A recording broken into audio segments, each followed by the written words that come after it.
better here.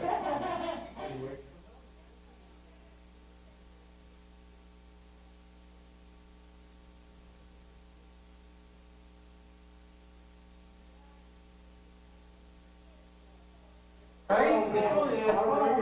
Our regular senators on the.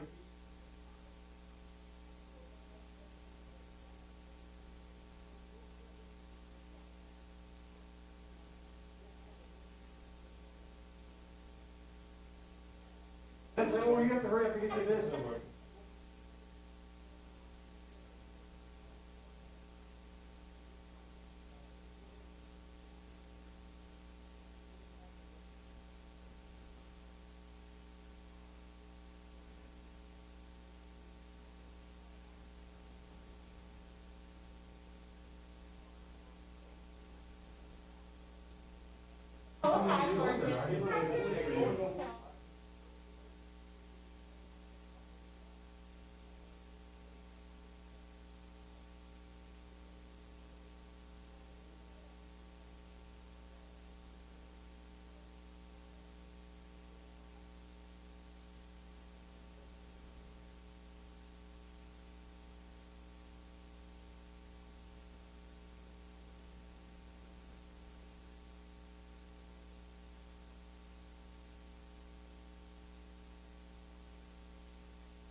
Good evening, everybody. You guys ready? Yeah, okay. Hi, my name's Brendan Denahan. I'm the Chief of Detectives for Chicago Police Department, and I'm with Commander Rob Rubio from the 4th District and Deputy Chief Elgin Holt from Area 2. First off, I would just like to, we're announcing the charges against the offender today, but I would just like to thank everybody involved. So the detectives have been working around the clock. I just spoke with them. They're completely exhausted, and the officers who arrived on the scene, and most importantly, all of the members of the 4th District, the community who actually assisted us, and they're the reason we were able to actually identify this defendant and charge him.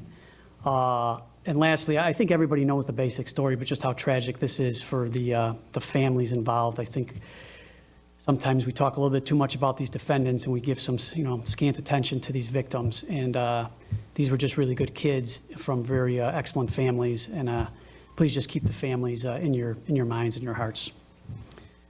So today we're announcing charges that have been filed against Leroy Battle. He's 19 years of age, of the 6100 block of South Racine. Battle's been charged with 2 counts of murder, first-degree murder, issuance of a warrant, and possession of a controlled substance. The defendant, Battle, has 3 previous arrests and 1 previous conviction for aggravated unlawful use of a weapon. He received probation for that conviction. This is just, as I mentioned earlier, just an extremely tragic case of violence. I believe everyone knows the basic story, so I'll just briefly recap it. The 2 teens of this incident that were murdered were with another friend. Like I mentioned before, they just hung out together. They went to the mall. They stayed at each other's houses. They never strayed too far into any of these neighborhoods.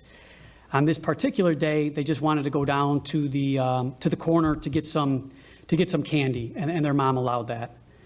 The victims were walking into the store. They saw Battle. He was standing in line while at the store, and the victims commented that Battle he was quite tall, and they asked him how tall he was, and hoped to be that tall someday. And unfortunately, obviously we'll never even see the full growth of these poor children. As the 3 friends walked home through the alley, that's when the gunshots rang out, and the victims were shot multiple times. 9 shell casings were found on the scene. A neighbor then related that the offender was seen throwing a suspicious item into a trash can. Detectives were able to acquire that surveillance video that you guys pushed out. Thanks to the media for pushing that out. That's how we identified this guy so quickly. But the surveillance video of Battle entering and exiting the gas station was pivotal for this case. The security cameras from the area were able to show the offender discarding a gun in the garbage can. And then Battle was eventually found hiding out in a motel in suburban Schiller Park. He was arrested without incident, and illegal drugs were found in his pocket. Justice was very swift in this case because we got help from the community. The officers, as well as the detectives, can't operate in a vacuum. We really need the help of witnesses, neighbors, business owners, family members, and friends, and that's how we were able to solve this case. The offender was identified quickly because the community called the detectives, and they told them that was Battle in the video. That's how this case broke. The private security camera footage provided to CPD was incredibly valuable in this case. The fact that the detectives can now retrieve this footage quickly and then request the help of the community to identify these offenders is invaluable. So this is just one example of how Chicago can help improve the public safety by working together to remove these very dangerous offenders from the streets. I'm going to introduce the commander of 4 right now. It's Commander Rubio, and then I could take some questions if you guys have questions. Thank you, Chief Denahan, and good evening. My name is Robert Rubio. I am the commander of the 4th District on the southeast side of the city. We're so proud to say, because of the tireless work of the officers, the detectives, and the willingness of the community to take an active part in this investigation, the offender was arrested and will be held accountable. But this kind of senseless killing tears into the hearts of both our police officers and our community members. Here in the 4th District, we work very hard to build a good working relationship between the community and the police, and this is a perfect example of what we can accomplish working together. For this reason, I invite the community and the Fourth District faith-based community will be holding a Friday night prayer vigil at 6 p.m. in the parking lot of 7900 South Luella. All are welcome to attend a social distance prayer for families, blocks, communities, and God's peace. Thank you again to the officers, the community members, and detectives who worked hard to get this done. Thank you.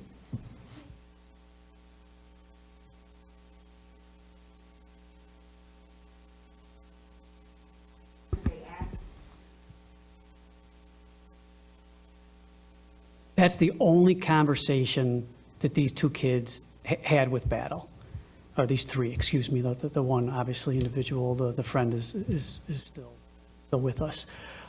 That's it, yeah. It's, so the motive part, I get it. Everyone's asking why, as we are as well. So Battle was taken into custody, and he did not invoke his right right away. He eventually invoked his right to remain silent.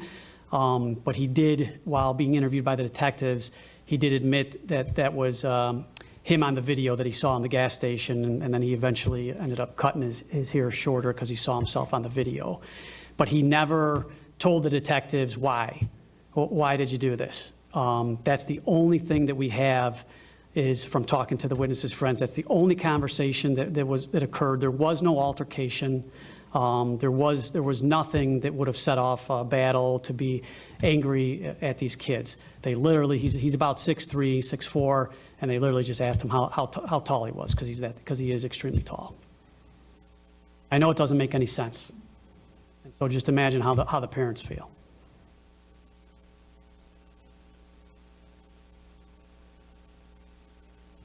Rob, you speak Spanish or no?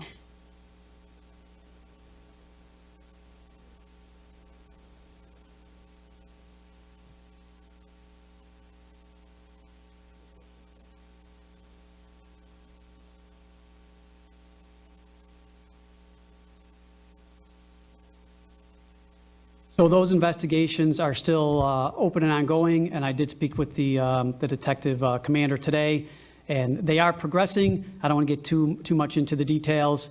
We have a long way to go on those investigations, but we are receiving some information and kind of pointing us in the right direction.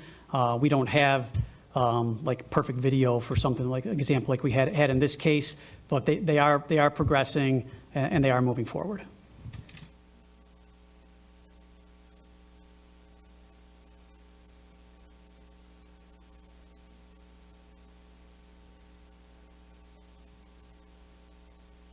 That was the only conversation that they had with him. They didn't know him, and he didn't know these individuals.